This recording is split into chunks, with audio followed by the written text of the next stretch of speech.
Hello, I want to do a video about a book that I found really useful involving assembly language programming and the 8051 microcontroller. And this is the book right here called the 8051 Microcontroller Architecture, Programming, and Applications, written by Kenneth Ayala, A-Y-A-L-A. And this book was published, I found the publishing date, 1991. And this book I use very extensively. I still use it to this day for a lot of projects that I'm working on involving the 8031. I use it at several companies I worked at. One company I worked at, using the information in this book, we developed a product that went on to sell several $1 million, and that product is actually in one of my other videos about my engineering career. So it was a industrial product. So anyways, I want to talk about this book a little bit, talk about assembly language programming, talk about the 8031. And I came across this processor kind of indirectly through doing some work for Zendrum, which is a company down in Georgia that makes a really cool MIDI controller. I have videos about the Zendrum, and the original Zendrums used an 8031, 8051. It was, the 8051 has an internal ROM. So, but I first came across it because the engineer who did the original Zendrum design used that microcontroller, and I was kind of amazed because prior to that chip, I had worked with a lot of other microprocessors that needed external RAM, external ROM, external UART, external I/O chips and everything. And when I came across the 8031, I realized, wow, that this has everything in one chip. It has I/O ports, it has a built-in UART, it has some internal RAM, and if it's an 8051, it has internal ROM as well. So so I'm not sure where I found this book, but it's a really good book. I'm just going to read just really briefly read the table of contents. I'm not going to go into depth on the book, but it has some general information about microprocessors and microcontrollers. It has information on the 8051 architecture, just how the chip is structured. It has internal timers as well. I forgot to mention that. So I/O ports, internal timers, and a UART all built into the chip. And then it talks about programming it, all the different instructions. And then it has an overview of like a really basic 8051 based design with a schematic. And then it has a lot of sample code. All the sample code is written in assembly language. This book came out, I think C was around at the time, but a lot of microcontroller applications were done with assembly language programming. And the first company I worked at after college, everything we did was assembly language programming, and that was in 1988. I was working at a company that did a lot of products that all used the Motorola 6809. Everything we did was in assembly language. So this book is, this was actually a copy that I made out of one of the pages. If it shows up, it just basically has a really simple 8051 design. All it really takes is the processor, some external EEPROM, and then a 74373 latch to handle the address and data bus is a multiplex. So that part handles the switching of the address and the data bus. But I made a lot of projects using the 8031. I worked at a health museum in Cleveland, and we did a lot of exhibits, and I used the 8031 in a lot of those projects. I use the 8031 in these MIDI pedals, which I make. I have videos on my channel. If you look up bass MIDI pedals, there's an 8031 inside those pedals, and I think I do a teardown of the pedals, and I talk about that. So this book, extremely useful. Look it up. There's a newer edition that came out. It looks like this, and this is the second edition.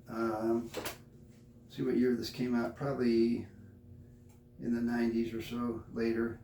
I believe this has a little more information.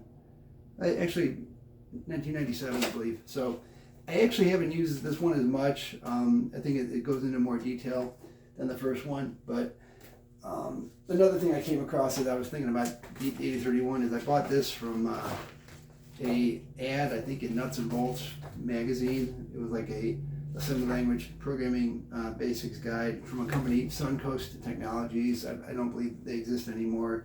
Author of this book was Steve Sokolowski, and I found this really useful too. A lot of great examples in here, sample code, schematics, showing you basically how to do really basic things with the 8031.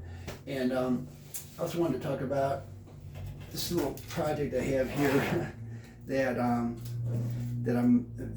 experimenting with. This is a board I bought at HGR. It's this industrial surplus company in Cleveland, and there's a video on my channel. They interviewed me just to talk about things I had built with their products. They had these 8031 based terminals they were selling really cheap, just a module with one of these boards in it, probably for $5 or less.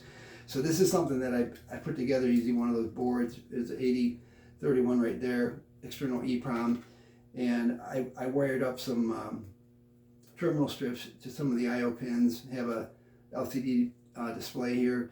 I'll probably do another video. There's a really neat trick you can do with LCDs to minimize the number of I/O lines needed to talk to them. If you use a, I think it's a 74164 TTL chip. It's a serial to parallel converter, chip, really inexpensive, but you can basically interface any kind of micro to an LCD using only 3 lines. I believe it's like a clock, data, and strobe using that chip. So I use this a lot. It allows you to save a lot of I/O pins on any kind of project and talk to an LCD.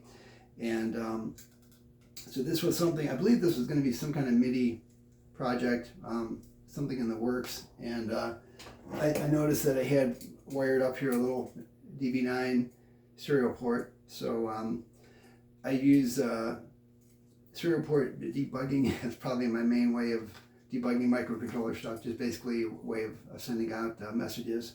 So, and I wanted to also mention, this chip is really old, kind of old technology by today's standards, but still you can do a lot of cool stuff with it. And I bought probably a couple hundred of these micros from BG Micro, which sadly no longer exists. They were a company that sold surplus parts, but I think they were selling these for like 20 cents, or even might have been even below 20 cents, 20 or 30 cents for like a 8031. I bought a couple tubes of them, planning on making a MIDI controller out of them, some MIDI pedals. So this is like an example of a project. A lot of the code which is in here, examples came out of that book. So those are just a brief thing I wanted to mention. Mainly this was a book review, but I wanted to show a practical application of information in that book. And there's a lot of great information on the internet nowadays about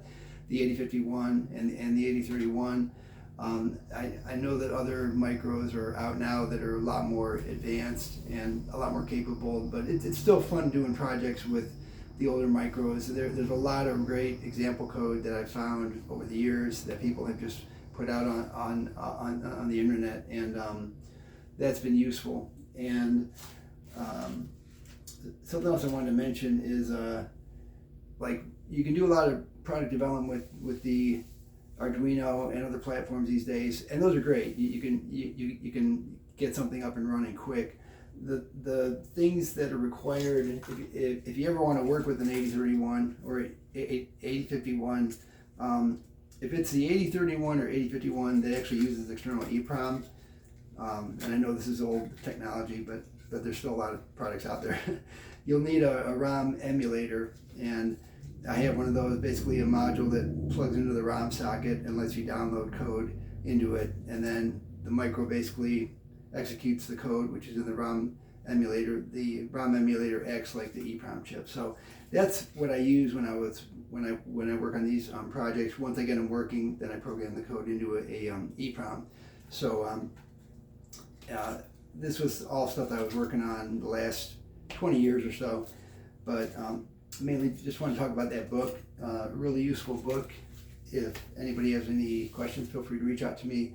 But there's a lot of great resources on the internet. If you just search for 8031, 8051, you'll find a lot of information on those. And there's a lot of companies that are still making versions of it, and a lot of companies that are making flash versions, which are probably a little bit easier to work with because you can basically program the flash memory right on the micro instead of having to use an EEPROM. So that's about it. Hope you find this useful. Thanks for watching. Bye.